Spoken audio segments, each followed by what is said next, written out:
నమస్కారం వార్తలకు స్వాగతం ముందుగా ముఖ్యాంశాలు గద్వాల గర్జన బీఆర్ఎస్ పార్టీ బహిరంగ సభ పాల్గొని ప్రసంగించిన మాజీ మంత్రి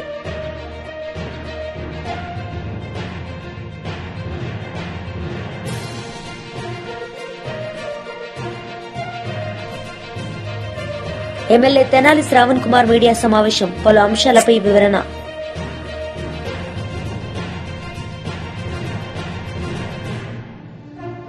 ఎమ్మెల్యే తెనాలి శ్రావణ్ కుమార్ మీడియా సమావేశం నిర్వహించారు. ఈ సందర్భంగా పలు అంశాలపై ఆయన మాట్లాడారు.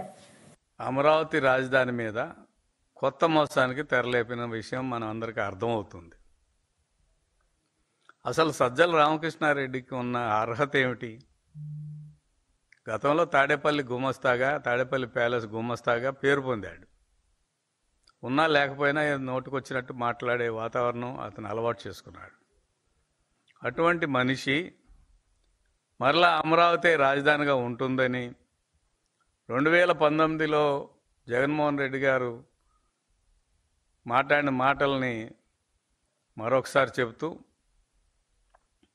అప్పటికి ఆయన అమరావతి రాజధానిగా ఉంటుందని ఆలోచించాడని 2024కి విశాఖపట్నం రాజధానిగా ఉంటుందని అక్కడి నుంచే పరిపాలన సాగించాలని అనుకున్నాడని, ఇప్పుడు కానీ మళ్ళా 2029 ఎన్నికల తర్వాత అమరావతి నుంచే పరిపాలన సాగిస్తాడని ఎన్ని రకాల నాలుక మడతేసే మాటలు మాట్లాడారు.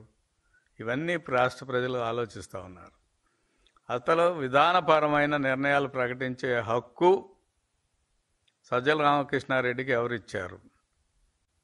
ఒకవేళ మాట్లాడాలంటే అది జగన్మోహన్ రెడ్డి గారు మాట్లాడాలి.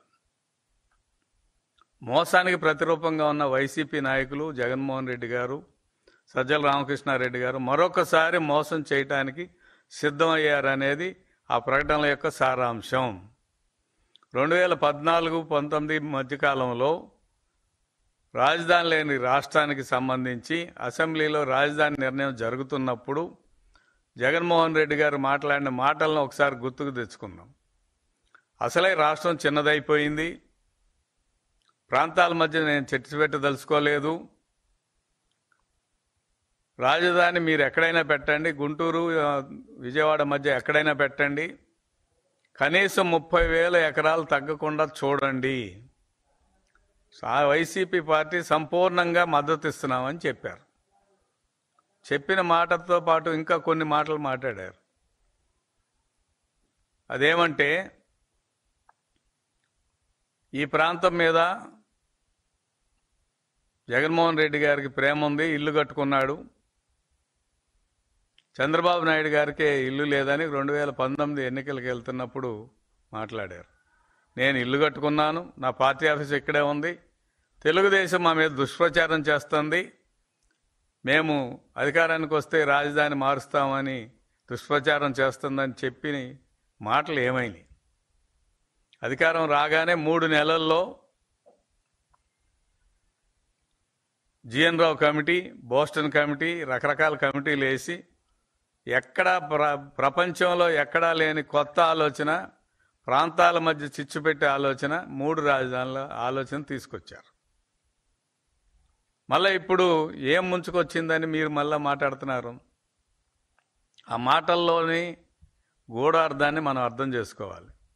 దీన్ని బట్టి మనం ఆలోచిస్తుంటే సజ్జల రామకృష్ణారెడ్డి గారు యూసఫ్ నీతి కథల్లో కానీ పంచతంత్రం కథల్లో కానీ నక్క జిత్తులు అనే మాట వస్తుంది. నక్క లాంటి తెలివితేటలు లేదా నక్క తోలుకు కప్పుకున్న తోడేళ్ళలాగా మాట్లాడినగా మనకు అర్థమవుతుంది. ఎందుకంటే అందులో స్పష్టమవుతుంది, ఆయన స్టేట్మెంట్లోనే అవుతుంది, స్పష్టమవుతుంది ఏంటంటే ఇంకా కొత్తగా బిల్డింగులు కట్టాల్సిన పని లేదు అన్నాడు. ఉన్న బిల్డింగులు సరిపోతాయి పరిపాలనకి అన్నప్పుడు మరి 2014-19 మధ్య జరిగిన గద్వాల గర్జన బీఆర్ఎస్ భారీ బహిరంగ సభలో మాజీ మంత్రి కేటీఆర్ పాల్గొన్నారు. ఈ సందర్భంగా ఆయన మాట్లాడారు. 11 సెప్టెంబర్ నాడు ఈ దినపత్రిక రాసింది. ఏం రాసింది? నాడు బీళ్లు నేడు సిరులు. నాడు బీళ్లు ఉమ్మడి పాలమూరు జిల్లాలో నాడు బీళ్లైతే ఇవాళ సిరులుగా మారి ఆనాడు 8 లక్షల ఎకరాలు మాత్రమే సాగుంటే మరొక 10 లక్షల ఎకరాలు పెరిగి 18.5 లక్షల ఎకరాల్లో ఇవాళ సాగునీరు అందుతున్నది కేసీఆర్ గారి నాయకత్వంలో అని చెప్పి ఇగో ఈ దినపత్రిక రాసింది. ఇవన్నీ ఇట్లా ఉంటే ఒక ఆయన కూడా అడుగుతాడు, ఏం ముఖం పెట్టుకుని వస్తున్నారని. నేను ఇవాళ అడుగుతా ఉన్న కాంగ్రెస్ పార్టీని, కాంగ్రెస్ నాయకులని. ఇక్కడ నిన్నగాక మొన్న పార్లమెంట్ ఎన్నికల్లో నేను గద్వాలకి ఆర్ఎస్ ప్రవీణ్ గారిని గెలిపించాలని చెప్పి ప్రచారంలో భాగంగా ఇక్కడికి వచ్చిన. ఆనాడు మీ ఎమ్మెల్యే కృష్ణమోహన్ రెడ్డి ఏం చెప్పినాడు, అన్నా కాంగ్రెస్ పార్టీలో నేనెందుకు చేరతా, నన్ను చేరమంటున్నారు, అవసరమైతే రైలు కింద తలబెట్టి చచ్చిపోతా, కానీ కాంగ్రెస్ లో చేరను అన్నాడు. చెప్పినాడా లేదా? అదే చౌరస్తా. ఏం చౌరస్తా అది? వైఎస్ఆర్ చౌరస్తానా? వైఎస్ఆర్ చౌరస్తాలో మీటింగ్ పెడితే ఇగో ప్రవీణ్ అన్న సాక్షి, నేను ఉంటే వెంకటరామన్న ఉండే, అందరం ఉండే అన్నాడు. ఆయన రైలు కింద తలబెట్టి చచ్చిపోతా రైలు పట్టాల మీద, గాని కాంగ్రెస్ లో పోను అన్నాడు. ఇవాళ ఏమంటున్నాడు? అభివృద్ధి కోసం పార్టీలో పోయిందంట. ఏం అభివృద్ధి కోసం? ఎవరి అభివృద్ధి కోసం? నియోజకవర్గ అభివృద్ధి కోసమా? నీ సొంత అభివృద్ధి కోసం పోయినావా? దేనికోసం పోయినావు? ఏం అభివృద్ధి జరిగింది 22 నెలలలో? గద్వాల తాలూకాలో ₹1 కొత్తగా మంజూరైందా కాంగ్రెస్ ప్రభుత్వం వచ్చినాక? నేను అడుగుతా ఉన్నా. 6 గ్యారంటీలు అన్నారు, అరచేతిలో స్వర్గం చూపెట్టినారు, ఎన్నెన్ని మాటలు చెప్పినారు. రైతు బంధు కేసీఆర్ గారు 10,000 ఇస్తున్నాడు. మా కాంగ్రెస్ ప్రభుత్వం రాగానే ఎంత ఇస్తా అన్నాడు?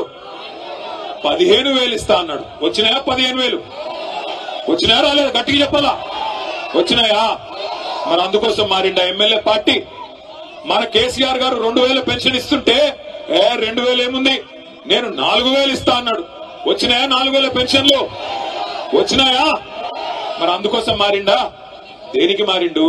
కేసీఆర్ గారు ఆడపిల్ల పెళ్లి చేసుకుంటుంటే షాదీ ముబారక్ కళ్యాణ్ లక్ష్మి పేరు మీద ₹1,00,000 ఇస్తే ఆయన ఇచ్చే లక్ష్యం ఏంది?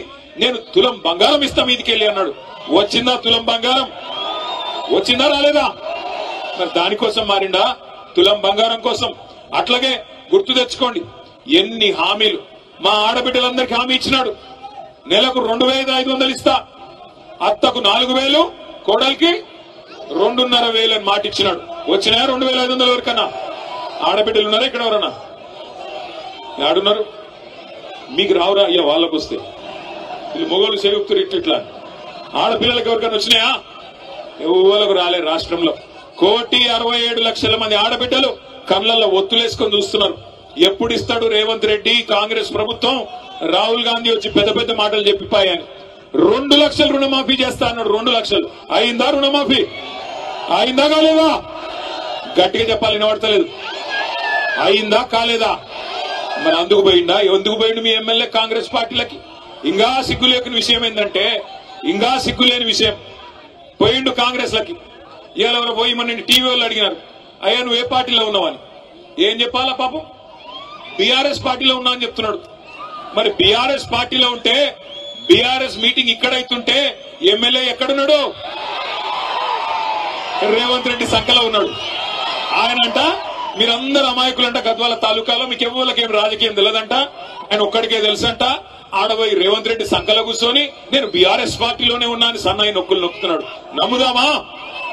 ఆయనకు సిగ్గు లేకపోవచ్చు, మనకన్నా ఉండాలనా లేదా? బరాబర్ ఉండాలి. ఒక్కటి చెప్తా ఉన్నా, యాది పెట్టుకోండి. ఇవాళ ఒకటి మాత్రం పక్కా, ఎవరు ఎన్ని ఎత్తుగడలేసినా, ఎన్ని రకాల చిలిపి ప్రయత్నాలు చేసినా, ఎన్ని సన్నాయి నొక్కులు నొక్కినా సుప్రీంకోర్టు యమా సీరియస్ గా ఉన్నది. ఈ 10 మంది ఖచ్చితంగా రాజీనామా చేయక తప్పదు, ఉప ఎన్నికలు రాక తప్పదు. రాబోయే 9 మాసాల్లో, 6 నుంచి 9 మాసాల్లో ఇదే గద్వాల తాలూకాలో తప్పకుండా తిరిగి ఉప ఎన్నిక రాబోతా ఉంది. బుద్ధి చెబుదామా పార్టీ మారిన ఎమ్మెల్యేకు? చెబుదామా? వెనకాల నుంచి గట్టిగా నిలబడాలి. చెప్దామా? బుద్ధి లేదా? మళ్ళా కేసీఆర్ గారు ముఖ్యమంత్రి కావాలన్నా అవుతా? కావాలా? కావాలంటే నేను మిమ్మల్ని కోరేది ఒకటే, దయచేసి పెద్ద పెద్ద నాయకులు పోయిండొచ్చు కాక. బీజేపీ నేతలు మీడియా సమావేశం నిర్వహించారు. ఈ సందర్భంగా పలు అంశాలపై వారు మాట్లాడారు. పార్టిసిపేట్స్ అందరికి కూడా టీషర్ట్ ఇస్తాము. తర్వాత సర్టిఫికేట్ కూడా, పార్టిసిపేషన్ సర్టిఫికేట్ కూడా ఉంటుంది. దానికి ప్రైమ్ మినిస్టర్ గారి ఫోటోతోని ఈ మన యూత్ మినిస్ట్రీ నుంచి ఈ సర్టిఫికెట్ కూడా ఇష్యూ చేయడం అవుతుంది. ఈరోజు ఈ ప్రెస్ కాన్ఫరెన్స్ మెయిన్ ఉద్దేశం ఏంటంటే ఈ ప్రోగ్రామ్ను మనం బాగా సక్సెస్ చేయాలి. ప్రతి ఒక్కటి ఇప్పుడు మన కాలేజీలు, ఇంజనీరింగ్ కాలేజీలు కానీ, మిగతా డిగ్రీ కాలేజీలు, యూనివర్సిటీస్ అందరినీ కూడా మనం యాక్టివేట్ చేసి ప్రతి ఒక్కరూ పార్టిసిపేట్ అయ్యి మ్యాక్సిమం నంబరు రిజిస్టర్ చేసుకోనికి మనం ప్రయత్నం చేయాలి. ప్రతి ఒక్కరు కూడా దీనికి కోఆపరేట్ చేయాలి. స్పెషల్గా నేను ప్రెస్కి రిక్వెస్ట్ చేసేది ఏంటంటే మనం దీన్ని కొంచెం అందరికి తెలిసేటట్టుగా మీరు డిజిటల్ మీడియా కానీ ప్రెస్ మీడియాలో ప్రచారం చేయవలసిందిగా కోరుతున్నాం. తర్వాత 25th నాడు మన దీన్ దయాళ్ గారి బర్త్డే ఉంది.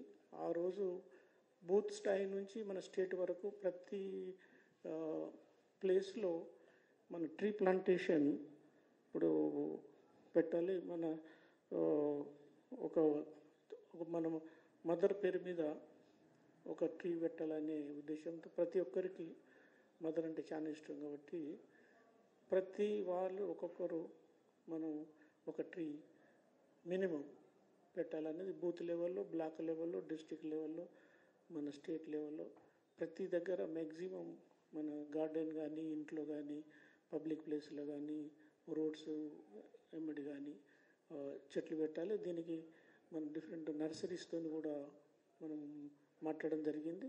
డిస్ట్రిక్ట్ లెవెల్లో, బ్లాక్ లెవెల్ వరకు కూడా నర్సరీస్ ఉన్నాయి. ఆ నర్సరీస్ నుంచి మనం ట్రీస్, ప్లాంట్స్ తీసుకొని చెట్లు నాటాలి. దీంతో మెయిన్ ఉద్దేశం ఏంటంటే ఇప్పుడు మన ఎన్విరాన్మెంట్ బాగా చేంజ్ అవుతుంది. ఇప్పుడు రీసెంట్గా కామారెడ్డిలో మన సడన్ ఫ్లడ్స్ వచ్చేది, అంటే మన బ్లాస్ట్ అయింది. దాంతో ఒకటే రోజు 40 సెంటీమీటర్ రెయిన్ వచ్చింది. అంటే ఇటువంటిప్పుడు ఎప్పుడు కూడా చూడలేదు మనం.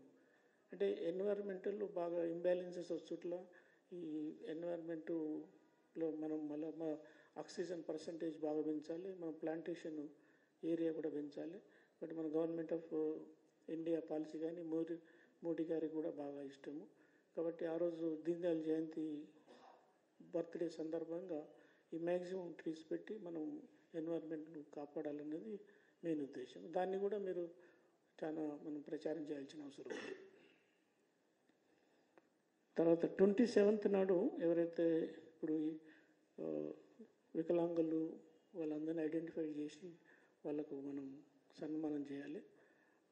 ఆ రోజు 27th నాడు మన ఈ ఎమ్మెల్యేస్, ఎంపీస్ నియోజకవర్గంగా ఎస్సీ ఎస్టీ మోర్చా ఈ ప్రోగ్రాంను మన కోఆర్డినేట్ చేస్తుంది. 28th నాడు మనం స్టేట్లో ఉన్న విశిష్ట పౌరులు అంటే పద్మశ్రీ అవార్డు కానీ, పద్మభూషణ్ కానీ, లేకుంటే మంచి యూనివర్సిటీ ఛాన్సలర్స్ కానీ, లేకుంటే పబ్లిక్ సేవ చేసిన పెద్దలందరికీ కూడా డిఫరెంట్ కేటగిరీల్లో వాళ్ళందరినీ కూడా మనం సన్మానించుకోవాలి. తర్వాత సెకండ్ అందరికి తెలిసిన విషయమే మనకు జాతిపిత గాంధీ గారి బర్త్డే. అదేవిధంగా లాల్ బహదూర్ శాస్త్రి గారి బర్త్డే కూడా. అంటే గాంధీజీకి ఎప్పుడైనా మనం కాటన్ వస్తువులు, కాటన్ దుస్తులు, ఏదైనా మనం విలేజ్లో తయారు చేసే వస్తువులు బాగా ఇష్టం ఉండే. కాబట్టి ఆ రోజు అంతకుముందు మనం ఈ కాటన్ పర్చేజ్ బాగా చేసి కాటన్ షాప్స్లో మనందరం కూడా ఎక్కువగా పర్చేజ్ చేయాలి. చేసి దీని మెయిన్ ఉద్దేశం ఏంటంటే మనం ఈ ఖాదీ వస్తువులు కొనుగోలు చేసి ఈ మనం సెల్ఫ్ సఫిషియెంట్ కావాలన్నది మెయిన్ ఉద్దేశం. అంటే మన ఇండియా ఎప్పటికి కూడా ఒకప్పుడు మన వస్తువులన్నీ మనమే తయారు చేసుకొని మనం ఎక్స్పోర్ట్ చేసేది. కాబట్టి కొన్ని రోజుల తర్వాత మనం వేరే కంట్రీ మీద డిపెండ్ అయిపోయాం. కాబట్టి ఆ డిపెండెన్స్ తగ్గించుకొని ప్రతి వస్తువు మనకి ఏం అవసరమో మనం డే టు డే నీడ్స్ అన్నీ కూడా మనమే మన కంట్రీలో తయారు చేసుకోవాలనేది మెయిన్ ఉద్దేశం. ఆత్మనిర్భర్ భారత్ కావాలన్నది మెయిన్ ఉద్దేశం. దానిలో భాగంగానే మనం ఈ కాటన్ వస్తువులు ఇవన్నీ కొని మన జాతిపిత ఆయనకి ఇష్టమైన పని చేసి మనం ఆ రోజు ఇంకా ఈ గాంధీ గారి ఫొటోస్ అన్నిటికీ కూడా పూలమాలలు వేసి డిఫరెంట్ ఆఫీస్లో కానీ మన పంచాయతీ ఆఫీస్ కానీ బ్లాక్ ఆఫీస్ కానీ అన్నిట్లో మనం పూజ చేసి ఆ రోజు వారికి మనం నివాళులు అర్పించాలి. అయితే ఈ విధంగా ఈ 15 days ఈ ప్రోగ్రాం కంటిన్యూగా మనం సక్సెస్ఫుల్గా చేసి ఇప్పుడు ఎక్కడైతే బీజేపీ గవర్నమెంట్ ఉన్నప్పుడు గవర్నమెంట్ సపోర్ట్ ఉంటుంది, మన దగ్గర గవర్నమెంట్ లేదు కాబట్టి మన కార్యకర్తలు మన అన్ని మోర్చాసు పార్టీ పెద్దలు అందరికీ కూడా అడ్వైజ్ ఉంటుంది. కాబట్టి దీన్ని మనం కొంచెం ఎక్కువ ఇంట్రెస్ట్ తీసుకొని పనిచేయాలి. మన గవర్నమెంట్ లేదు కాబట్టి కొన్ని ఆడంకులు కూడా వస్తాయి, వాటిని ఫేస్ చేసి మనం ఈ ప్రోగ్రామ్స్ అన్నింటినీ బాగా సక్సెస్ చేసి దీనిలో భాగంగానే ఇది ఒక మంచి opportunity to meet all the people. కాబట్టి ఇప్పుడు కమింగ్ ఎలక్షన్స్ కూడా రాబోతున్నాయి కాబట్టి ఎలక్షన్ ముందు పోయి కలిసే బదులు ఈ అకేషన్ ఈ మంచి పనులన్నీ మనం ప్రైమ్ మినిస్టర్ గారు చేసేటి తర్వాత మన పార్టీ పెద్దలు చేసిన అన్ని కార్యక్రమాలు చెప్పుకుంటూ ఇందులో స్వచ్ఛ భారత్ కూడా ఉంటుంది. స్వచ్ఛ భారత్ కూడా మంచిగా సక్సెస్ఫుల్ చేయాలి. అంటే ప్రైమ్ మినిస్టర్ గారికి ఇష్టమైన ప్రాజెక్ట్ స్వచ్ఛ భారత్, అది కూడా బాగా సక్సెస్ చేయాలి అందరూ. కాబట్టి మీరు ప్రెస్ మీడియా కూడా ఎలక్ట్రానిక్ మీడియా ఈ మన ప్రెస్ కూడా రిక్వెస్ట్ చేసేది ఏంటంటే వైసీపీ మహిళ రాయన భాగ్యలక్ష్మి మీడియా సమావేశం నిర్వహించారు. ఈ సందర్భంగా పలు అంశాలపై ఆమె మాట్లాడారు. కానీ సాయంత్రానికే 100 మంది పేషెంట్లకు చేరింది పరిస్థితి. అప్పటికైనా వీళ్ళు సరైన ప్రజలకి అవగాహన కల్పించడం కానీ, లేకపోతే డోర్ టు డోరు అక్కడ సర్వే చేయించడం కానీ, లేకపోతే అక్కడ అంబులెన్స్లు అరేంజ్ చేయటం కానీ, హెల్త్ శిబిరం అన్నది ఒక స్కూల్లో పెట్టారు, 2 గదులు ఏర్పాటు చేశారు.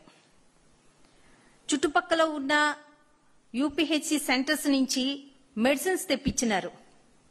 అవి ఏంటంటే కాలం చెల్లిన మెడిసిన్లు, అవన్నీ టైం దాటిపోయిన మెడిసిన్లు తీసుకొచ్చి అవి ఎవరో ఒక పేషెంట్ చూసి దీని మీద డేటు ఎక్స్పైర్ అయింది కదా అని ఒక పేషెంట్ చెప్పిన వరకు అక్కడ చూసుకునే పరిస్థితి లేదు. ఆ రకంగా ఈరోజు విజయవాడ నగరంలోన ఈ రకంగా అక్కడ శిబిరాల దగ్గర కూడా పేషెంట్లు చూసుకునేంత వరకు కూడా అక్కడ ఉన్న హెల్త్ సెక్షన్ ఆ డేట్లను కూడా చూసుకోలేని పరిస్థితుల్లో ఉన్నారు. 244 మంది ఈరోజు అధికారికంగా డయేరియా బారిన పడ్డారు అని అంటే ప్రభుత్వ పాలన ఎలా ఉన్నది అన్నది మనందరికీ అర్థమవుతుంది. ఇక్కడ ఇంత ఇబ్బందిగా అడుగుతుంటే చుట్టుపక్కల ఉన్న అక్కడ ఉన్న షాప్స్ కానీ, చిన్న చిన్న షాపులు, చిన్న చిన్న హోటల్స్, చిన్న చిన్న చికెన్ సెంటర్లు ఇవన్నీ మూపిచ్చినారు. కానీ మద్యం షాపులు యథేచ్ఛగా అర్ధరాత్రి వరకు అక్కడ కొనసాగుతున్నాయి.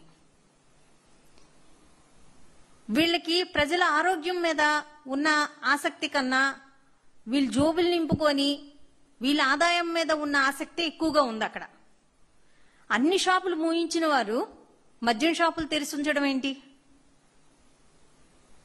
అక్కడ నిన్న అప్పలరాజు గారు మంత్రి గారు, మాజీ మంత్రి గారు వచ్చినారు. అప్పలరాజు గారు, నేను, విష్ణు గారు మేము అక్కడికి వెళ్తే అక్కడ కొంతమంది మహిళలు వచ్చి, అమ్మా మద్యం షాపులు మూయించండి అమ్మా, మా ఊళ్ళకి పని పాటు లేకుండా అందరూ అక్కడికి వెళ్ళిపోతున్నారు, మగవాళ్ళందరూ అక్కడికి వెళ్ళిపోతున్నారు, ఇళ్లలో రూపాయి ఉండవు.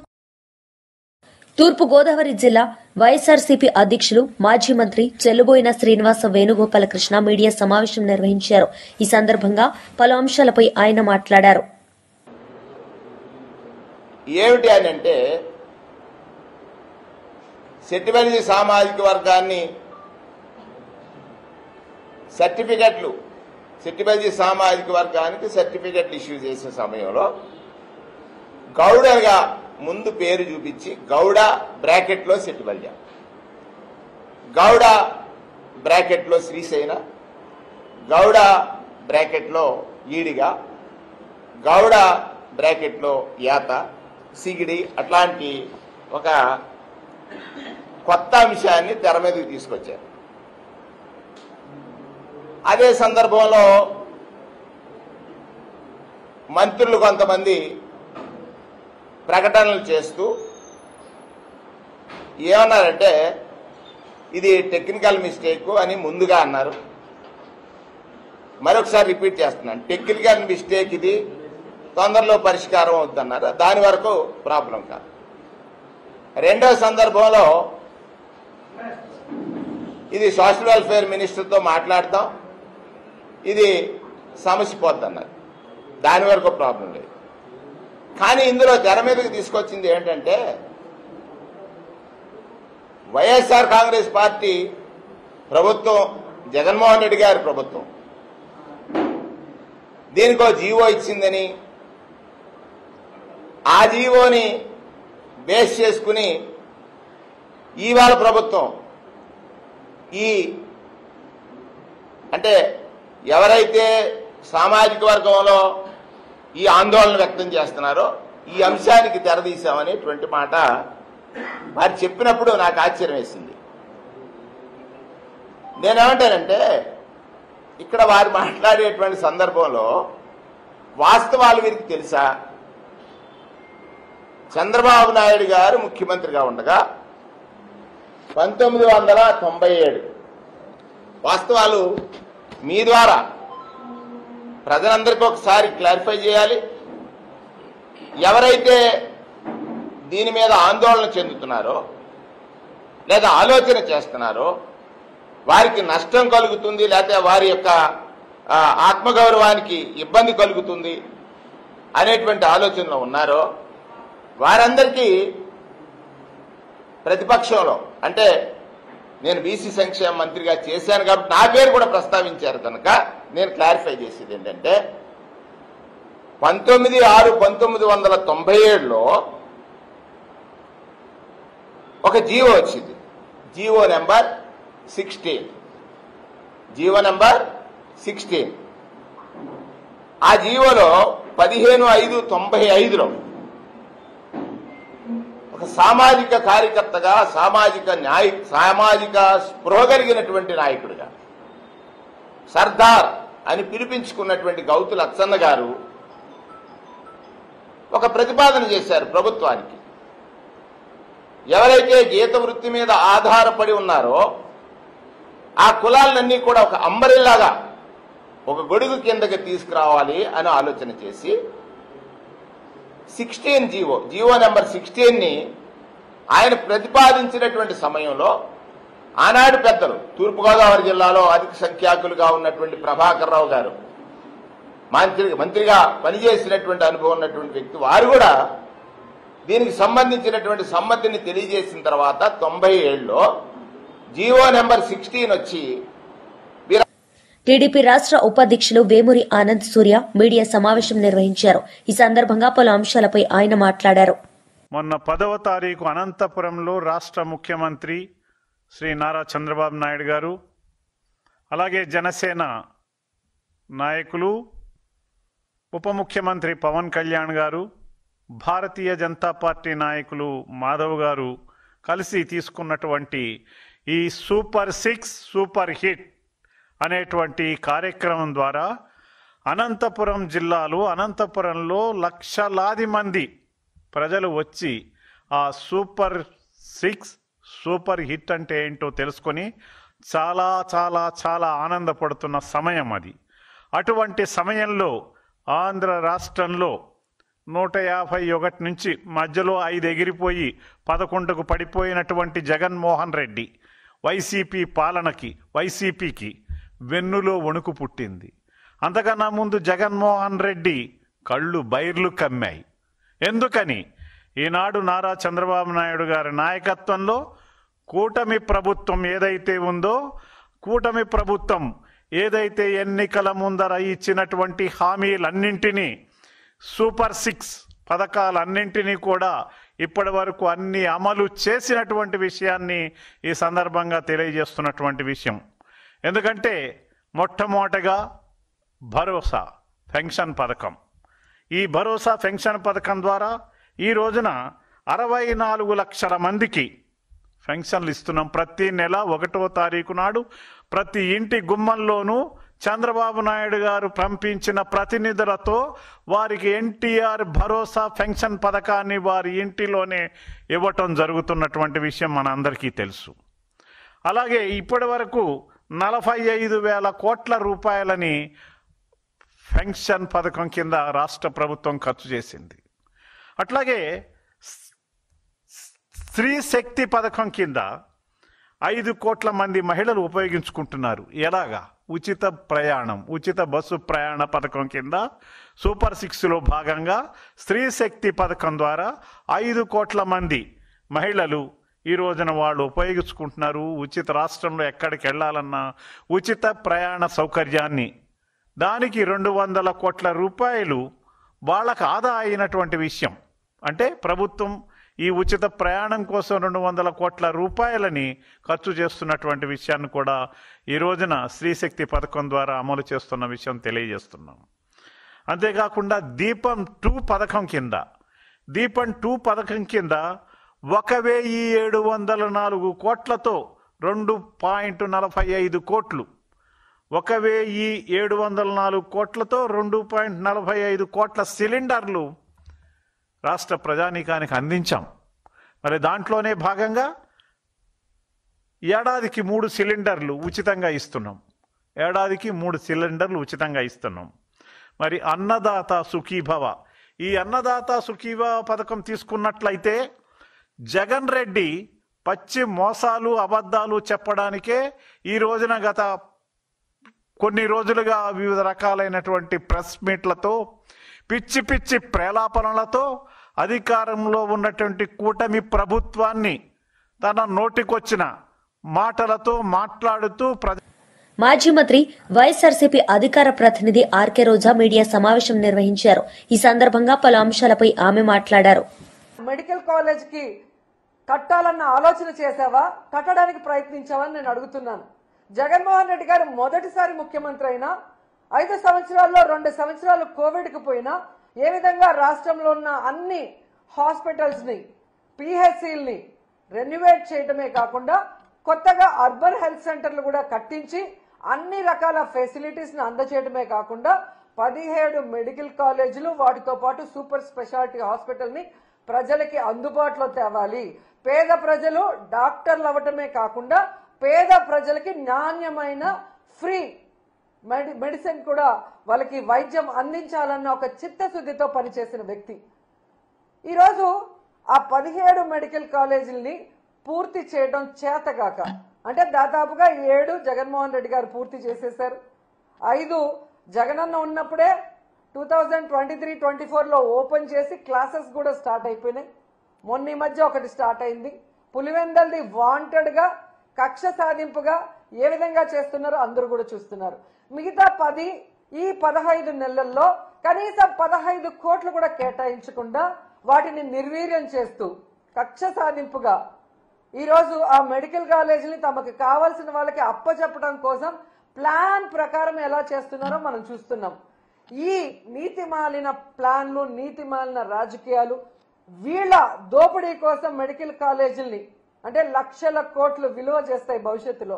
అలాంటి మెడికల్ కాలేజీల్ని విత్ హాస్పిటల్స్ తో తమకు కావాల్సిన వాళ్ళకి పప్పు బెల్లల్లాగా చంద్రబాబు నాయుడు కూటమి ప్రభుత్వం ఇచ్చేస్తుంటే జగన్మోహన్ రెడ్డి గారు ప్రెస్ మీట్ పెట్టి నిజాలన్నీ కూడా ప్రజలకు తెలియజేయగానే వాటికి సమాధానం చెప్పాల్సిన సీనియర్ మోస్ట్ చంద్రబాబు నాయుడు ఎందుకు సమాధానం చెప్పట్లేదు?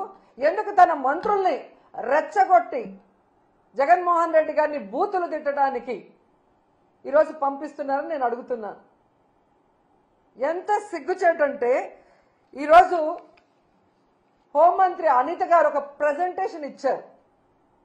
ఆ ప్రెజెంటేషన్ చూస్తుంటే అదొక ప్రెజెంటేషన్ లాగా లేదు, అనిత ఫ్రస్ట్రేషన్ కనిపిస్తోంది.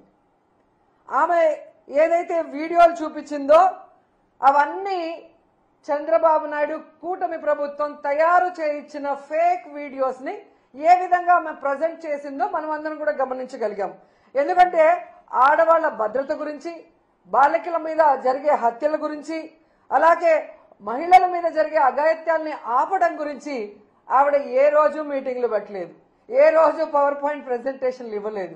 వాటికి ఎలాంటి ఒక పులి స్టాప్ పెట్టే విధంగా కొత్త చట్టాలను తేవటమో లేదా ఉన్న చట్టాలని సవరించి నేరస్తుల్ని కంట్రోల్ చేసే విధంగా ఏ రోజు చేయలేదు. కేవలం చంద్రబాబు నాయుడు ఇచ్చే ఫేక్ వీడియోల్ని ప్రజెంట్ చేస్తూ జగన్మోహన్ రెడ్డి గారిని తిట్టడానికే ఆమె ముందుకొచ్చిందనేది ఈ రాష్ట్ర. వార్తలు ముగించే ముందు ముఖ్యాంశాలు మరోసారి. గద్వాల గర్జన బీఆర్ఎస్ పార్టీ బహిరంగ సభ పాల్గొని ప్రసంగించిన మాజీ మంత్రి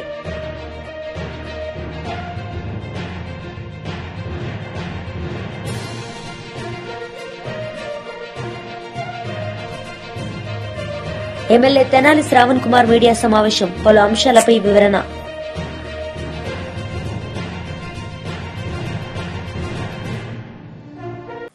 ఈ వార్తలు ఇంతటితో సమాప్తం. తిరిగి ప్రసారమయ్యే వార్తల్లో మళ్లీ కలుద్దాం. అంతవరకు సెలవు. నమస్తే.